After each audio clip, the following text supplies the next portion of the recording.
Okay mga boss, no, good afternoon sa inyong lahat at maulang hapon, no. So bago tayo magsimula ay shipment natin today papunta sa holding area ng DMAX Shipping.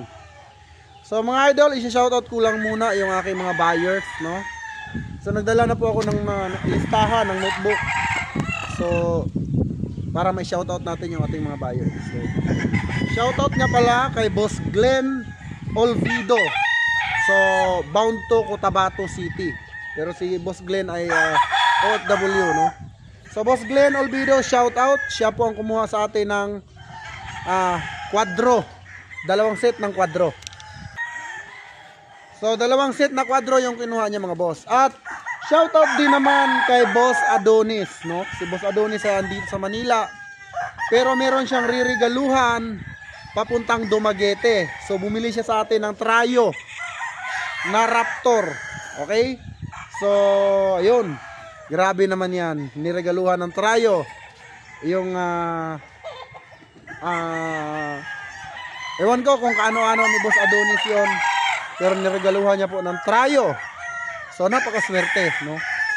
At syempre, shoutout naman kay Boss Marlon ng Butuan.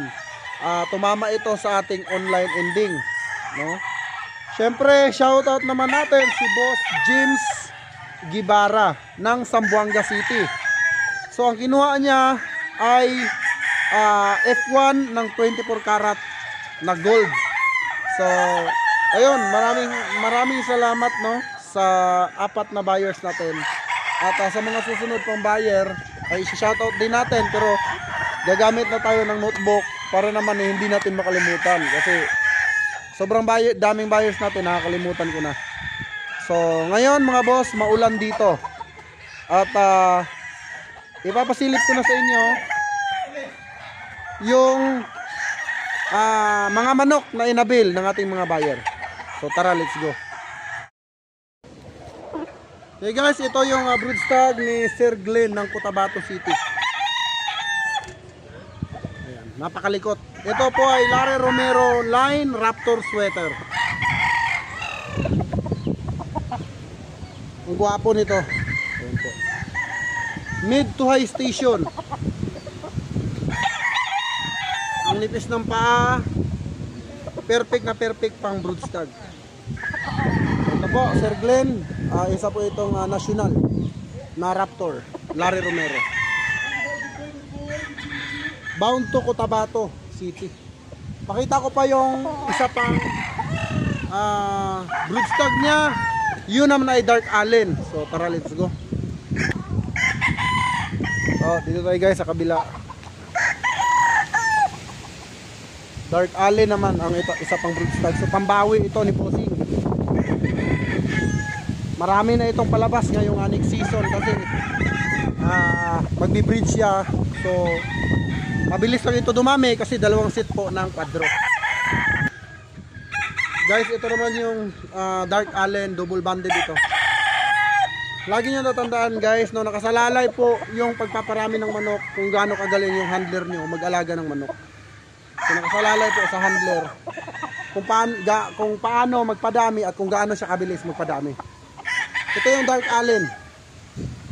Banderahan, wine red, mga boss. Grabe itsura niyan. Hindi basta-basta yan. Ayan. Dark Allen ng Nene Aguilar. Kita nyo ba, mga boss? Diba? Ako po mismo ang nagseleksyon ito. Dalawang set ng kwadro to, mga idol. Ngayon, yung binigay ko sa kanya na mga inahin is yung mga personal ko. Kasi gusto na niyang bumawi, no? At let's see. So binigay ko yung the best at yung mga high quality na winning line dito. Yun yung binigay ko. So tignan na lang natin ang result sa update ni Bossing after a year. So lagi yung sinasabi sa inyo, ang pagpapadami ng manok nakadepende po sa handler kung gaano ka galing mag-alaga at kung gaano kasipag. So ito yung Dark Allen, mga boss. Hindi dadami ang manok kung yung handler nyo na kinuha ay walang alam or walang pakialam sa manok. So it depends. Nakadepende yan sa handler kung gaano siya kagaling. Kaya kung kayo ay OFW, piliin nyo yung handler na magaling mag-alaga at yung may pakialam, no? Yung may pakialam, huwag kayong kumuha nung walang pakialam sa manok. Dahil walang mangyayari sa farm nyo. Okay? So, Boss Glenn, abangan mo na lang to. Wednesday ang flight. Siguro Thursday ando na to. Ito naman, pakita natin kay Boss Adonis yung broodstag. So guys, mga broodstag lang muna ang ipapakita natin. Kasi masama ang panahon mga boss, no? So short lang ako kasi ngayon po ay umaambon. So broodstag lang pakita natin at yung ulit. Nasa range kasi yung iba, pinakawalan ko muna. So manguhuli pa ako. So broodstag lang muna mga boss at papakita natin, okay? So guys, ito naman yung kay Boss Adonis. Papuntang Dumaguete. So ito guys, niregalo lang niya ito. Malaking manok po ito. Derby size ito mga boss.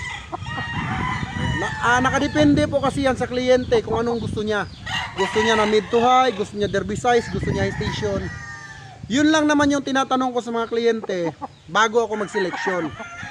So ang gusto naman ni Boss Adonis ay talagang quality na matutuwa yung kanyang iwan ko kung ano-ano niya yon. So ito, binigyan natin ng derby size, no? Ayan. Pero alam na niya to na ito ay derby size. Ganda nito guys, oh, yung palong tayo-tayo. Ang lapad. Okay, yellow legs. Ayan, kay Boss Adonis. Pakita naman natin yung tinamaan naman sa ating online ending at ipakita natin yung pulet ni Boss James Guevara. So tara, let's go. Ito naman yung kay Boss Marlon. Ayan po, ng Butuan City. Papunta ito Butuan City. Pakita ko naman sa inyo yung kay Boss James Guevara na 24 karat pulet. Ito naman yung pulet ni Sir James Guevara, Zamboanga City. So ito yung pangalawa niyang avail sa atin, bumalik mga idol. So alam niyo na mga idol, pagka bumalik, good record tayo. So yan, may dalawang ano yan, leg band yan. Yan yung ginagamit ko na personal.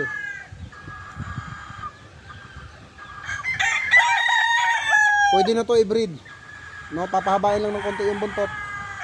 Then pwede na i-breed. Ito po ay 24 karat F1. Ito po ay local born.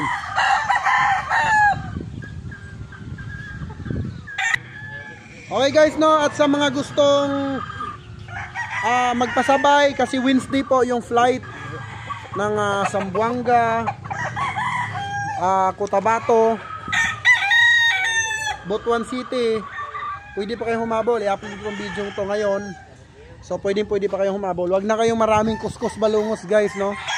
Wag na kayong maraming, ang dami nyong tanong. Yung iba, meron pang kondisyon, may kondisyonis pa.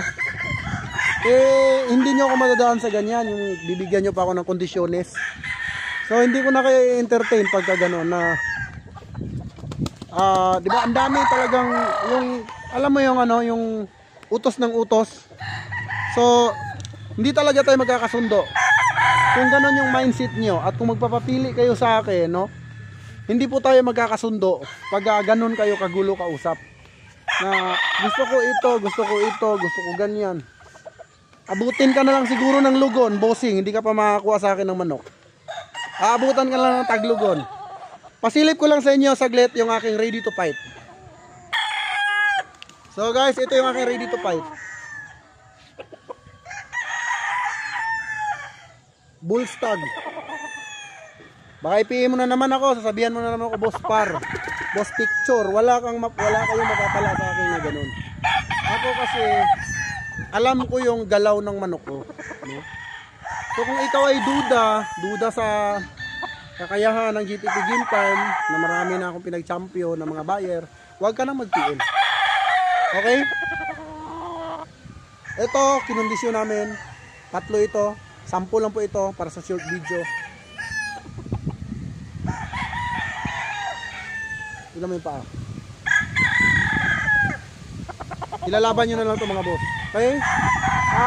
Before po kayo mag-PM, siguraduhin nyo na buo na yung loob ninyo o wala na kayong maraming tanong. Kasi ito na po, nakadetalye na po sa vlog yung manok. Ito malakas, multiple, angat, sarado. Titingin ka sa akin, boss par, boss video, boss picture, wag na, tapos na. Tapos na po. Okay? Hindi ako magbibigay ng mahinang manok. Tandaan nyo yan. Tagaan nyo yan sa bato. Hindi ako magbibigay ng mahinang manok. At wag na wag kayo mag-PM sa akin kung sasabihan nyo ako, boss COD. Okay? Abutan na lang kayo ng lugon. Hindi pa kayo makakakuha sa akin pagka ganyan. Kaya bago pa dumating yung taglugon, kumuha na kayo mga boss. Ganda nito. So yun lang ating vlog for today. Maraming salamat and God bless you all. Mabuhay ang bayang Sabongero. Hey guys, no, magandang hapon. So ito na yung mga order. Papuntang Cotabato, Butuan City, Zamboanga City. So yan yung mga binili sa atin mga boss, no. So dalawang set ng kwadro kay Boss Glenn. Ayan ng Time Game Farm, no, ng Cotabato City. Ayan, dalawang set na kwadro. Tapos kay Boss ano naman, James Guevara, papuntang Zamboanga City. Kay Boss Marlon, papuntang Butuan City. At kay Sir Adonis, papuntang Dumaguete City. So ito yung mga manok mga boss. Dadalhin yan doon sa holding area sa Dimac.